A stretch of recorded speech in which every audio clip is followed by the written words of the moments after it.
नमस्ते भारत में बात महाराष्ट्र की, जहां पर अब शिंदे की सरकार है। शिवसेना से बगावत कर शिंदे मुख्यमंत्री की कुर्सी पर पहुंच गए, यानी शिंदे महाराष्ट्र के सरप्राइजिंग सीएम बन गए।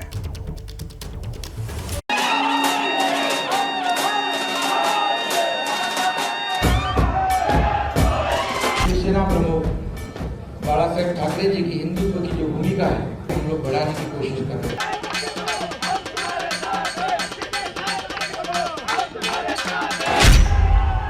और इसके साथ ही महाराष्ट्र में एक नई सियासी पारी की शुरुआत हो गई। शिवसेना के बागियों की अगुवाई करने वाले कद्दावर नेता एकनाथ शिंदे बीजेपी की मदद से 20वें मुख्यमंत्री के तौर पर महाराष्ट्र की सत्ता पर काबिज हो गए।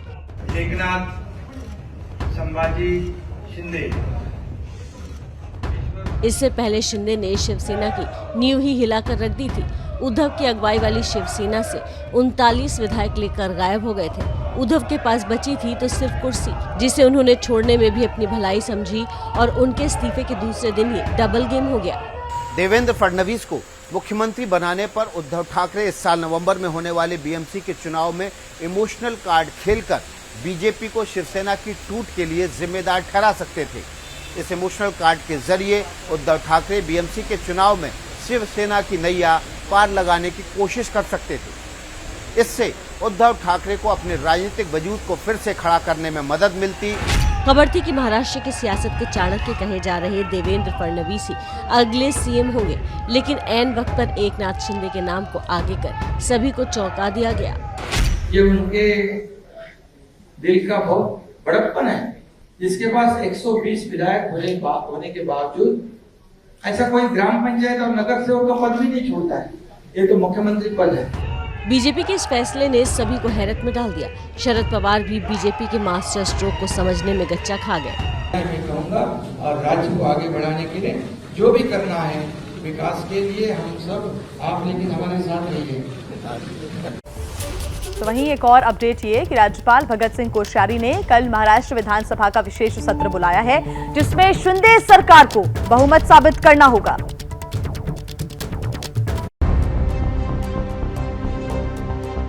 महाराष्ट्र में चल रहे सियासी संकट का दी एंड हो गया। इसका आगाज जितना चौंकाने वाला था, अंजाम भी उतना ही हैरत अंगेज रहा।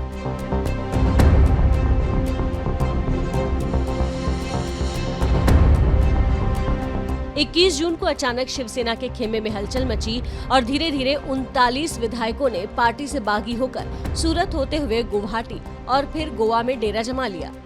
बीजेपी का कंधा मिलते ही इनके हौसले परवान चढ़ने लगे और कल ये बागी गुट महाराष्ट्र की सत्ता पर काबिज हो गया। बागी गुट पिछले 10 दिनों से लगातार ये दावे कर रहा था कि उसके पास बहुमत है, लेकिन फ्लोर टेस्ट अब तक नहीं हो पाया। इसलिए महाराष्ट्र के राज्यपाल ने नई सरकार को कल बहुमत साबित करने को कहा है, जिसकी तैयारी एकनाथ शिंदे ने पहले से कर रखी है। हमारे पास 50 लोग हैं, 40 + 10, 2/3 से ज्यादा मेजोरिटी हमारे शिवसेना गठ के पास है। शिंदे के इस दावे के मुताबिक कल जो तस्वीर विधानसभा में दिख सकती है वो इस तरह की होगी। एकनाथ शिंदे का दावा है कि उन्हें 50 विधायकों का समर्थन हासिल है, जबकि बीजेपी के पास कुल 106 विधायक हैं। इसके साथ ही 11 और विधायक भी एकनाथ शिंदे के साथ हैं। अगर इन सभी विधायकों को मिला दे तो ये बहुमत से 23 से ज्यादा है। यानी बीजेपी और शिंदे गुट का दावा सही साबित हुआ तो नई सरकार भारी बहुमत से जीत हासिल करेगी। इसके अलावा कल विधानसभा के अध्यक्ष का भी चुनाव होगा। ये पद बीजेपी के हिस्से में गया है। मुख्यमंत्री एकनाथ शिंदे शपथ ग्रहण के बाद सीधे गोवा गए और समर्थक विधायकों से मुलाकात की। खबर है कि विधायकों को लेकर शिंदे आज मुंबई लौटेंगे।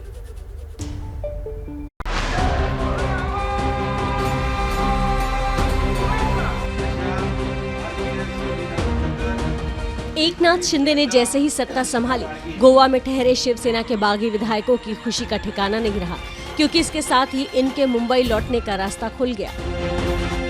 ये खुशी इन्हें लंबे इंतजार के बाद मिली, क्योंकि इसी दिन को देखने के लिए 21 जून से ही कवायद शुरू कर दी गई थी। 21 जून को ही शिवसेना के खिलाफ इन विधायकों ने बिगुल फूका था और 25 विधायक सूरत के होटल पहुंच गए थे। इसके बाद इनकी तादाद लगातार बढ़ती चली गई। 22 जून को ये सभी विधायक सूरत से गुवाहाटी के लिए रवाना हो गए, जहां रेडिसन ब्लू होटल में करीब 7 दिन ठहरे और फिर 29 जून को ये लोग गुवाहाटी से गोवा पहुंचे, जहां इन लोगों ने एकनाथ शिंदे को सीएम बनते देखा। इस बीच मुंबई और महाराष्ट्र के दूसरे इलाकों में इनके खिलाफ लोगों का गुस्सा भी फूटा। कुछ दफ्तरों को निशाना भी बनाया गया, लेकिन ये लोग अपने इरादे पर अडिग रहे। जो 50 हमारे मेंबर्स है, उन्होंने इसके लिए जो योगदान दिया है वो बहुत महत्वपूर्ण है। वो जो चाहते थे कि शिंदे साहब को एक बार तो सीएम होने का मौका मिलना चाहिए, बीजेपी ने वो एक्सेप्ट किया और उनके जो सर्वोच्च नेता है, मोदी साहब है, शाह साहब है, नड्डा साहब है, उन्होंने एक स्पिरिट दिखाया। महाराष्ट्र में सत्ता परिवर्तन के बाद आज इन विधायकों का गोवा से मुंबई पहुंचने का प्लान है, क्योंकि कल शिंदे सरकार को बहुमत साबित करना है, जिसके लिए खुद सीएम एकनाथ शिंदे गोवा पहुंच चुके हैं। एकनाथ शिंदे के सीएम बनते ही बागी गुट ने राहत की सांस ली। इसके साथ ही शिंदे सेना की तरफ से प्रेस कॉन्फ्रेंस करके पीएम मोदी समेत बीजेपी के अध्यक्ष जेपी नड्डा, गृह मंत्री अमित शाह और फडणवीस का शुक्रिया अदा किया गया। एकनाथ शिंदे को सीएम बनाकर बीजेपी ने महाराष्ट्र की सियासत में एक नई इबारत लिख दी। माना जा रहा है कि ये मास्टर स्ट्रोक 2024 में बीजेपी के लिए फायदेमंद साबित होगा, जिसमें इसकी नींव रखने वाली शिवसेना को छोड़कर एकनाथ शिंदे का साथ देने वाले विधायकों की भूमिका अहम होगी। इसलिए सीएम बनते ही शिंदे सेना ने एक प्रेस कॉन्फ्रेंस कर आगे की रणनीति का खुलासा किया, लेकिन इससे पहले बागी गुट ने सभी का शुक्रिया अदा किया।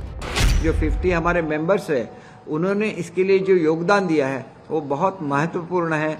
इसलिए वो जो चाहते थे कि शिंदे साहब को एक बार तो सीएम होने का मौका मिलना चाहिए, बीजेपी ने वो एक्सेप्ट किया। शिंदे गुट ने कहा कि शिवसेना से बगावत एक मकसद के लिए किया गया था, जो आज पूरा हुआ। इसके साथ उसने शरद पवार की भी तारीफ की। हमारे जो सबसे सीनियर पॉलिटिशियन महाराष्ट्र के हैं, पवार साहब, उन्होंने भी अपना आशीर्वाद इस नए जो चेंज हुआ है उसमें उन्होंने बोला है कि शिंदे साहब उनसे मिलते हैं, उनसे एडवाइस लेते हैं, तो उनका एडवाइस महाराष्ट्र के हित में बहुत इम्पोर्टेंट रहता है। जब हम लोग प्रोग्रेस की बात करते हैं, जब हम डेवलपमेंट की बात करते हैं, तो वो भी आशीर्वाद उनको मिल गया है। लेकिन उद्धव सरकार के गिरते ही शरद पवार को इनकम टैक्स विभाग का नोटिस भेजा गया, जिस पर एनसीपी भड़क उठी। एनसीपी नेता महेश भारत तपासे ने एक ट्वीट कर लिखा, सरकार बदलते ही शरद पवार को 2004, 2009, 2014 और 2020 के चुनावी हलफनामों के लिए आयकर विभाग नोटिस देता है। क्या ये विशुद्ध रूप से संयोग है या कुछ और? तो महाराष्ट्र में बीजेपी के चाणक्य फडणवीस के साथ खेला हो गया। 2 दिन पहले सीएम का सपना देखने वाले फडणवीस अब डेप्यूटी सीएम हो गए हैं।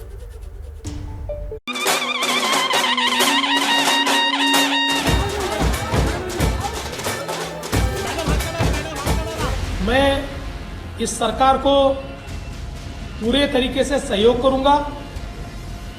मैं सरकार के बाहर रहूंगा। कि देवेंद्र जी उप मुख्यमंत्री के रूप में, डिप्टी चीफ मिनिस्टर के रूप में कार्यभार संभालें। देवेंद्र फडणवीस की इन तस्वीरों को आपने देखा, अंदाजा लग गया होगा कि उनके चेहरे पर एक दिन पहले जो खुशी थी वो कल अचानक गायब हो गई। इसकी वजह भी है क्योंकि इस महाड्रामे के बाद जो तस्वीर सबके सामने उभरी थी उसके केंद्र में फडणवीस ही थे। सियासी पंडितों ने कहना भी शुरू कर दिया था कि अगले सीएम फडणवीस होंगे, लेकिन बीजेपी ने एकनाथ शिंदे को सीएम बनाने का फैसला लिया, जिसके बाद फडणवीस ने ऐलान कर दिया कि वो बाहर से समर्थन देंगे। मैं इस सरकार को पूरे तरीके से सहयोग करूंगा। मैं सरकार के बाहर रहूंगा और इस सरकार को सफल बनाने हेतु जो जो चीज करना आवश्यक है, ऐसी सारी चीजें हम मिलकर करेंगे, मेरा विश्वास है। लेकिन उसके तुरंत बाद पार्टी अध्यक्ष जेपी नड्डा ने फडणवीस को डिप्टी सीएम बनने के लिए कह दिया। केंद्र ने इस बात को निर्देशित किया है कि देवेंद्र जी उप मुख्यमंत्री के रूप में, डिप्टी चीफ मिनिस्टर के रूप में कार्यभार संभालें। और फिर आला कमान के इस फरमान के बाद फडणवीस महाराष्ट्र के डिप्टी सीएम बन गए। मी देवेंद्र गंगाधरराव फडणवीस। लेकिन शपथ लेने के दौरान फडणवीस का चेहरा उतरा हुआ दिखा। बुझे हुए चेहरे के साथ शपथ लेने के लिए मंच पर बढ़ते दिखे। इतना ही नहीं, बधाई लेने के दौरान भी वो मायूस से नजर आए, जिसके बाद सियासी हलके में ये सवाल गूंजने लगे कि क्या फडणवीस ने बेमन से ये पद स्वीकार किया है।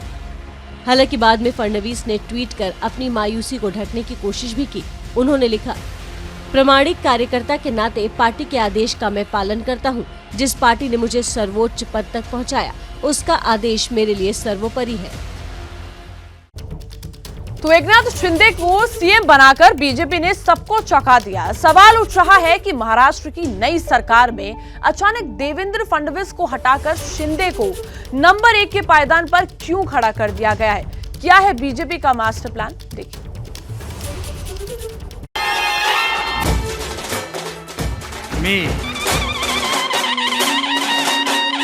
यह निर्णय बताते वक्त उनकी आंखें नम हुई थी।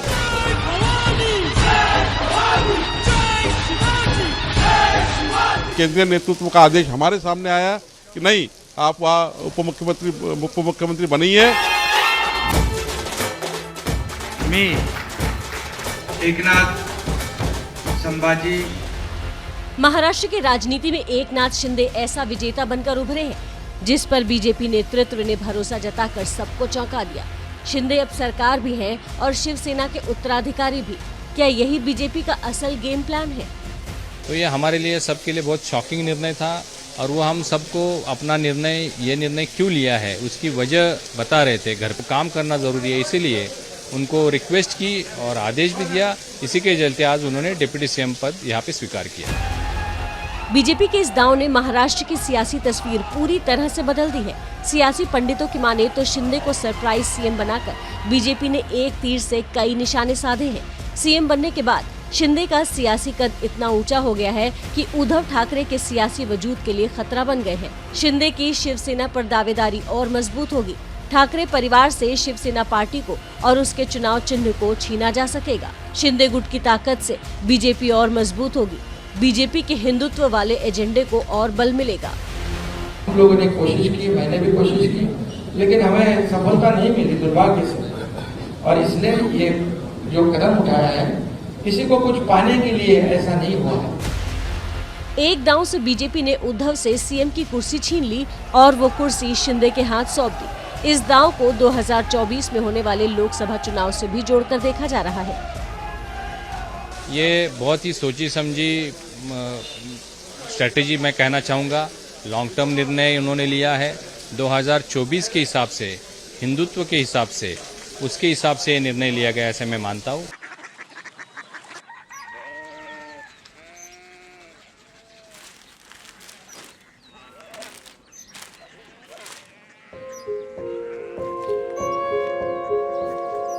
बाबा, बाबा, कोरिया सिटी जानी ना।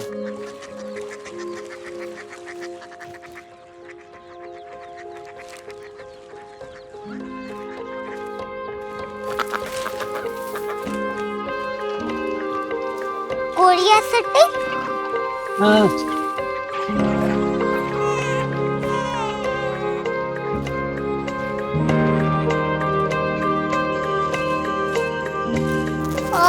कोरिया सिटी कहाँ पे है? शहर अंग्रेजी लगे हैं।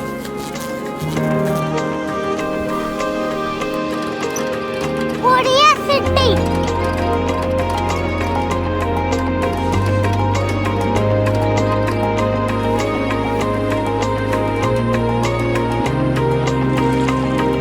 वो बहुत दूर है।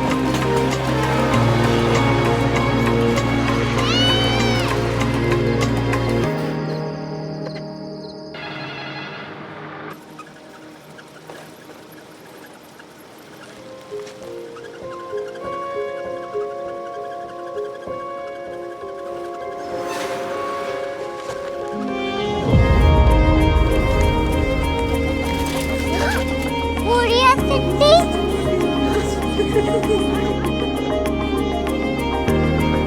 दुनिया कुछ लोग बड़े होते हैं। कोरिया सिटी कहाँ है? प्रोफेसर साहब को पता होगा। हो, ये छोटा वाला ग्लोब लगता है और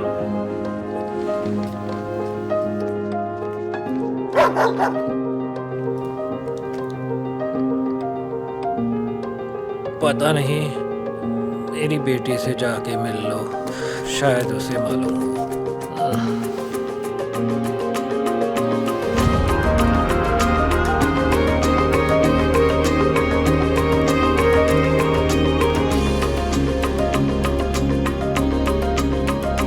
हाय,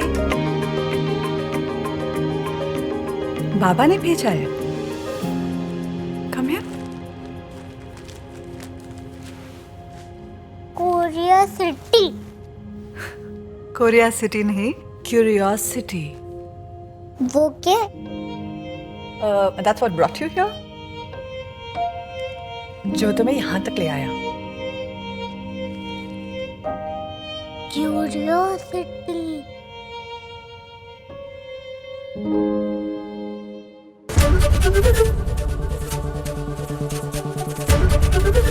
एबीपी न्यूज आपको रखे आगे।